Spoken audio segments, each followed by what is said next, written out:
નમસ્કાર નમસ્કાર નમસ્કાર વિદ્યાર્થી મિત્રો, આપ સર્વે મિત્રોનું સહૃદય હાર્દિક સ્વાગત છે આપણી યુટ્યુબ ચેનલ એવી ગુરુ જ્ઞાન શાળાની અંદર। તો વિદ્યાર્થી મિત્રો, આજના આ વિડીયોની અંદર આજે આપણે ધોરણ 6 વિષય સામાજિક વિજ્ઞાન વિષયની અંદર જે તમારી પ્રથમ પરીક્ષા 2025 ટૂંક જ સમયની અંદર લેવાનું છે આ પ્રશ્નપત્ર, તો એનું આજે આપણે મોસ્ટ આઈએમપી પ્રશ્નપત્રનું સોલ્યુશન અને અમુક મોસ્ટ આઈએમપી પ્રશ્નો આજે આ વિડીયોની અંદર જોવાના છીએ। તો વિડીયોને તમારે પૂરેપૂરો છેલ્લે સુધી જોવાનો છે અને ચેનલ ઉપર નવા હોય તો ચેનલને અચૂકથી સબસ્ક્રાઇબ કરવાની છે।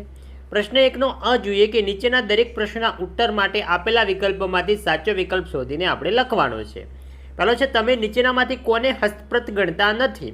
તેમાં મિત્રો આવશે ઓપ્શન નંબર એ અને બી બંને, એટલે કે ભોજપત્ર અને તાડપત્રને। બીજો છે કે આદિમાનવો એટલે શું? તો આદિમાનવો એટલે કે ડી આપેલ તમામ, એટલે કે ભટકતું જીવન જીવતા માનવીઓ, શિકાર કરીને જીવન જીવતા માનવીઓ અને ખૂબ જ જૂના સમયના માનવીઓ। ત્રીજો છે, કચ્છ જિલ્લામાં હડપ્ય સભ્યતાનું કયું સ્થળ આવેલું છે? તો હડપ્ય સભ્યતાનું ધોળાવીરા આવેલું છે, ઓપ્શન નંબર બી। ચોથો છે, ગણસભાના સભા સ્થળનું નામ શું હતું? તો એનું નામ હતું સંધાગાર, ઓપ્શન નંબર એ। પાંચમો છે, સૂર્યની સૌથી નજીકનો ગ્રહ કયો છે? તો બુધ ગ્રહ છે, ઓપ્શન નંબર બી। છઠ્ઠો છે, સૌર પરિવારનો કયો ગ્રહ જીવાવરણ ધરાવે છે? તો એમાં આવશે ઓપ્શન નંબર બી પૃથ્વી। સાતમો છે, અસમનું જાણીતું નૃત્ય કયું છે? તો અસમનું જાણીતું નૃત્ય છે ઓપ્શન નંબર બી બિહુ। આઠમો છે, નીચેના પૈકી સરકારનો પ્રકાર કયો છે? તો આવશે ઓપ્શન નંબર ડી આપેલ તમામ, એટલે કે સામ્યવાદી પણ હોઈ શકે છે, રાજાશાહી પણ હોઈ શકે છે અને લોકશાહી પણ હોઈ શકે છે। બ છે, યોગ્ય શબ્દ વડે નીચેના વિધાનોની ખાલી જગ્યા પૂરો। કે આપણા દેશની સરકાર ખાલી જગ્યા દ્વારા ચૂંટવામાં આવે છે? તો મતદાન દ્વારા, ચૂંટણી દ્વારા ચૂંટવામાં આવે છે, આપણને ખબર છે। બીજો, ભારતમાં ખાલી જગ્યા રાજ્યના રાસ ગરબા જાણીતા છે? તો ગુજરાત રાજ્યના હમણાં આપણે નવરાત્રિનો સરસ તહેવાર ઉજવ્યો હશે। બીજું છે, વાતાવરણમાં ખાલી જગ્યા વાયુનું પ્રમાણ સૌથી વધુ છે નાઇટ્રોજનનું, અને પૂછવામાં આવે કેટલું છે? તો આવશે 78%। ચોથો, યુરેનસ ગ્રહની શોધ ખાલી જગ્યા નામના ખગોળશાસ્ત્રીએ કરી હતી? તો આવશે વિલિયમ હર્શલે કરી હતી। પાંચમો છે, જનપદ શબ્દ ખાલી જગ્યાના અર્થમાં વપરાતો શબ્દ છે? તો આવશે પદના શબ્દમાં। છઠ્ઠો, ઋગ્વેદમાં અન્ય પશુઓની સરખામણીમાં ખાલી જગ્યાનો સૌથી વધુ ઉલ્લેખ છે? તો આવશે ઘોડાઓનો। સાતમો, ખાલી જગ્યાને પ્રાચીન ભારતનું સૌથી પ્રાચીન ગામ ગણી શકાય છે? તેની અંદર આવશે મહેરગઢને। આઠમો છે, પ્રાચીન સમયમાં લોકો તાડના પર્ણ પર ખાલી જગ્યા લખતા? તો મિત્રો લખાણ લખતા હતા। પ્રશ્ન 2નો અ જોઈએ કે નીચેના વિધાનો ખરા છે કે ખોટા, એ આપણે જણાવવાના છે। પહેલો કે પંચમાર્ક સિક્કા સૌથી જૂના સિક્કા છે, સાચું। બીજો, ઇન્ડિયા શબ્દ ભારત પરથી ઉતરી આવેલા છે, ખોટું।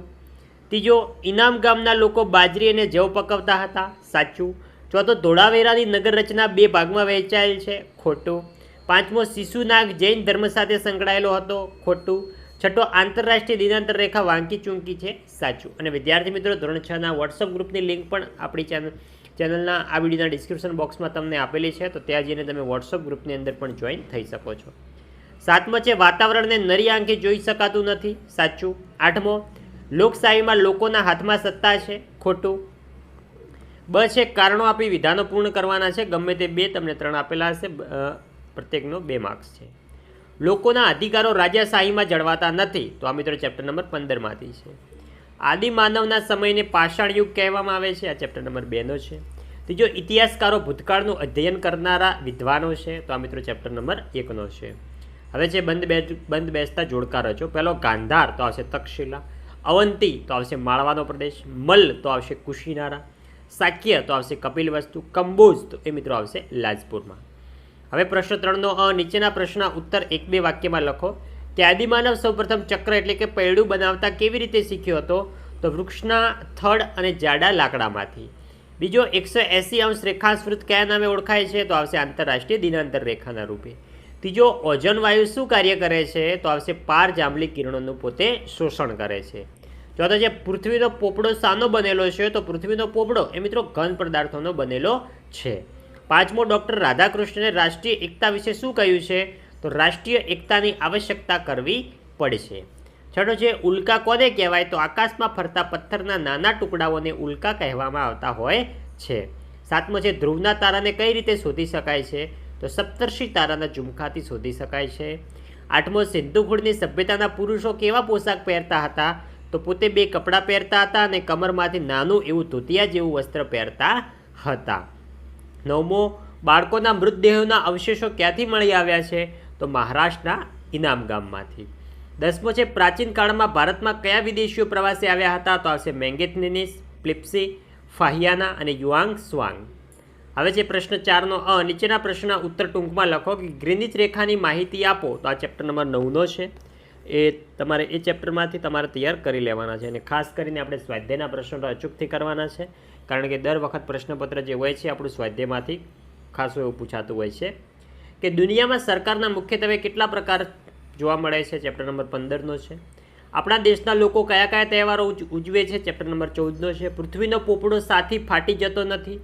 આ પણ ચેપ્ટર નંબર 10નો છે. 5મો આંતરરાષ્ટ્રીય દિનાંતર રેખાની માહિતી આપો. ચેપ્ટર નંબર 9નો છે.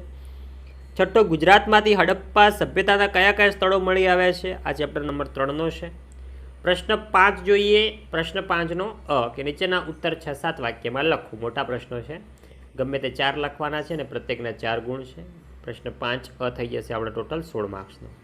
કે લોકશાહી સરકારને સમજૂતી આપો. Chapter number 15. ચંદ્રગ્રહણની આકૃતિ દોરી આપણે સમજાવવાની છે. Chapter number 9.